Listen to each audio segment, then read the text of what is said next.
Chapter 5, The Glass Eye. You can play a lot of tricks with the glass eye because you can take it out and pop it back in again. Anytime you like. You can bet your life that Mrs. Twit knew all of the tricks. One morning, she took out her glass eye and dropped it into Mr. Twig's mug of beer when he wasn't looking. Mr. Twit sat there drinking the beer very slowly. The froth made white rings around the hairs on his mouth.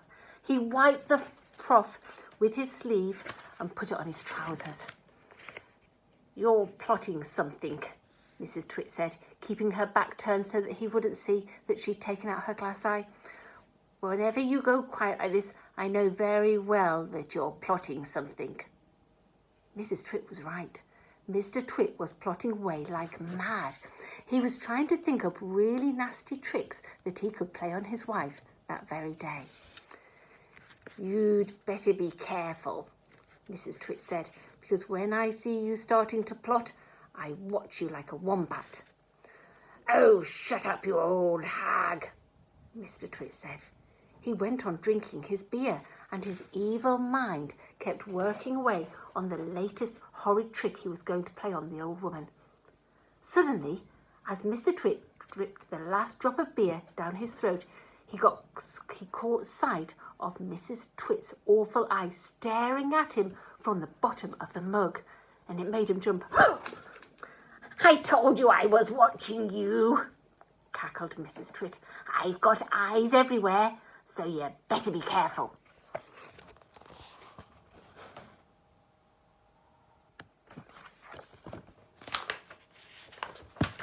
Chapter 6, The Frog. To pay her back for the glass eye in the beer, Mr. Twit decided he would put a frog in Mrs. Twit's bed.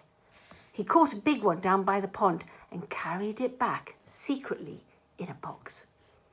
That night, when Mrs. Twit was in the bathroom getting ready for bed, Mr. Twit slipped the frog between her sheets.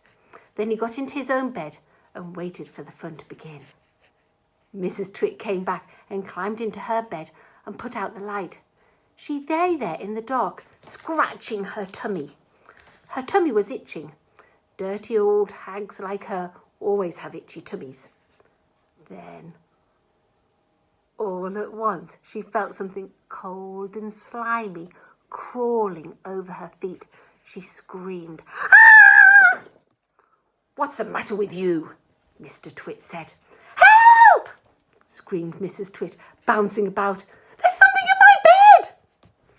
"I bet it's that giant skillywiggler I saw on the floor just now," Mr. Twit said. "That what?" screamed Mrs. Twit. "I tried to kill it, but it got away," Mr. Twit said. "It's got teeth like screwdrivers." "Help!" screamed Mrs. Twit. "Save me! It's all over my feet!" "It'll bite off your toes," said Mr. Twit. Mrs. Twit fainted.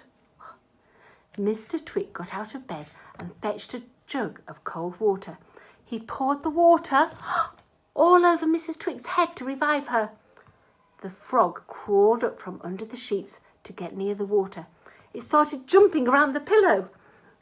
Frogs love water. This one was having a good time. Look at the picture, children. There she is looking at her feet.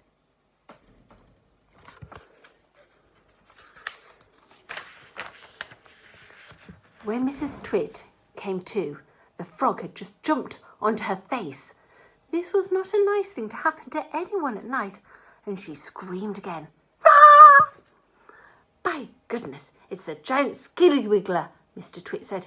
"It'll bite off your nose." Mrs. Twit leapt out of bed and flew downstairs and spent the night on the sofa, and the frog went to sleep on her pillow. Next chapter. I'll show you the picture first. There they both are at the table eating.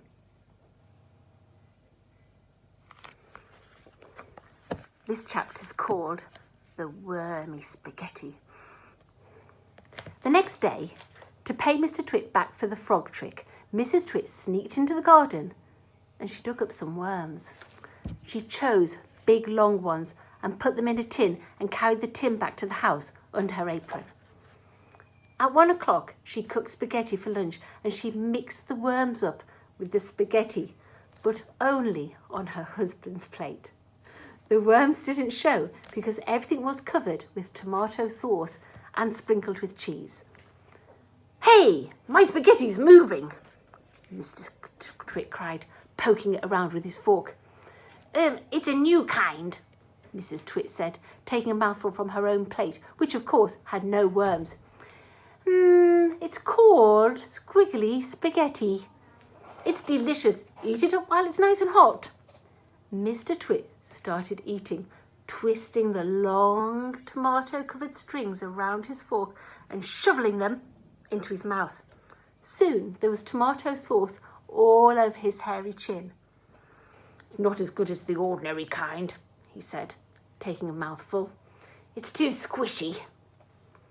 "I find it very tasty," Mrs. Twit said. She was watching him from the other end of the table. It gave her great pleasure to watch him eating worms. "I find it rather bitter," Mr. Twit said. "It's got a distinctly bitter flavour."